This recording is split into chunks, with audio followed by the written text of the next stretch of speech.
विरोधी पक्षनेते अंबादास दानवे यांना 11, 12, 13 आणि 14 मार्च रोजी मोबाईल नंबर 9595959303 या मोबाईलवरना सतत जीवे मारण्याची धमकी येते।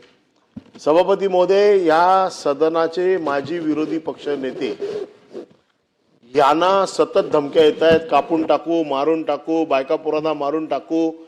त्यांनी अर्ज केलेला आहे की अशा प्रकारच्या धमक्या येत आहेत। अजूनपर्यंत याच्यावरती कुठली कारवाई झाली नाही। गोळी चालण्याची वाट बघते का सरकार? त्यांना मारण्याची वाट बघते का सरकार? या सभागृहात त्यांनी वेगवेगळ्या गोष्टी उघडकीस आणल्या आहेत। सभागृहाच्या बाहेर ते वेगवेगळ्या गोष्टी उघडकीस आणतायत। याचा काय संबंध आहे काय?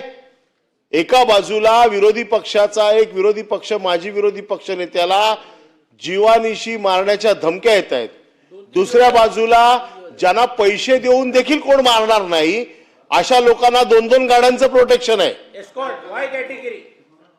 म्हणजे नाही, अशा लोकांना ज्यांना पैसे दिले आणि मारा सांगितलं तरी कोण मारणार नाही, अशा लोकांना 2-2 गाड्यांचं प्रोटेक्शन आहे। आणि माजी विरोधी पक्ष नेत्याला जीवानिशी धमकी येते आणि सरकार त्याच्या बाबतीमध्ये कुठली कारवाई करत नाही।